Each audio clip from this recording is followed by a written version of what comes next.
내란 특검이 청구한 조태용 전 국가정보원장의 구속 전 피의자 신문이 이번 주에 열립니다.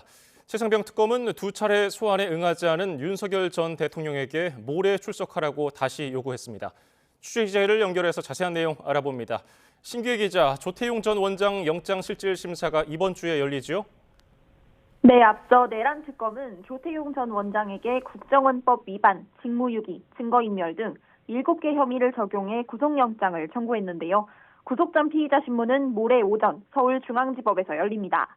조 전 원장은 윤석열 전 대통령의 위법한 계엄 선포를 사전에 알고도 국회에 보고하지 않고 홍장원 전 국정원 1차장에게서 계엄군이 이재명, 한동훈 당시 당대표들을 잡으러 다닌다는 보고를 받고도 무시하는 등 직무를 유기한 혐의를 받고 있습니다. 또 국정원 내부 CCTV를 국민의힘에만 선별적으로 제공하며 정치관여 금지 의무를 어기고 비화폰 정보 삭제에 관여해 윤석열 전 대통령의 형사사건, 탄핵사건 증거를 인멸한 혐의도 있습니다. 조 전 원장을 오랫동안 수사해온 특검은 50쪽 분량에 달하는 영장 청구서를 통해 법원의 구속 필요성을 강조할 계획입니다.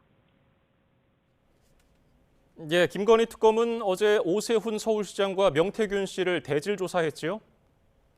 네, 특검은 지난 2021년 서울시장 보궐선거 당시 여론조사 비용 대납 의혹과 관련해 오 시장과 명 씨를 각각 피의자, 참고인 신분으로 불러 대질 조사를 벌였습니다. 두 사람 모두 조사를 마치고 나와 각자의 진술이 평행선을 달렸다며 수사 과정에서 입장이 충돌했음을 시사했는데요.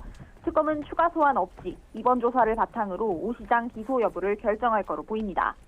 이런 가운데 특검은 오는 11일 김건희 씨 모친 최은순 씨와 오빠 김진우 씨를 국고 손실 혐의 피의자 신분으로 소환합니다. 지난 4일 소환 조사 이후 일주일 만에 다시 이뤄지는 소환 조사입니다. 특검은 김 씨 일가 회사인 ESIND가 350세대 규모의 아파트 건설로 800억 원대 수익을 내고도 지자체에 개발 부담금을 한 푼도 내지 않았고 사업 기간이 연장된 배경을 의심하고 있습니다. 김건희 씨 수사를 위해 압수수색 영장을 집행하는 과정에서 모자가 증거를 없앤 정황도 포착해 수사하고 있습니다. 최상병 특검 수사 상황도 전해주시죠. 네, 특검은 어제까지 두 차례 소환 조사에 응하지 않은 윤석열 전 대통령에게 오는 11일 출석하라고 다시 요구했습니다. 특검이 윤 전 대통령을 수사 외압과 은폐 등 수사 대상 의혹들의 핵심 피의자로 꼽은 만큼 외압 의혹의 다른 주요 피의자들을 재판에 넘기기 전 반드시 조사하겠다는 의지로 풀이됩니다. 다만 특검은 체포영장을 청구해 강제 구인할 가능성에 대해서는 아직 정해진 게 없다며 말을 아끼고 있습니다. 오는 11일에는 앞서 구속된 임성근 전 사단장의 구속기간이 만료되는데요. 특검은 만료 전날인 내일 임 전 사단장을 업무상 과실치사 등의 혐의로 재판에 넘길 계획입니다. 지금까지 사회부에서 YTN 신기혜입니다.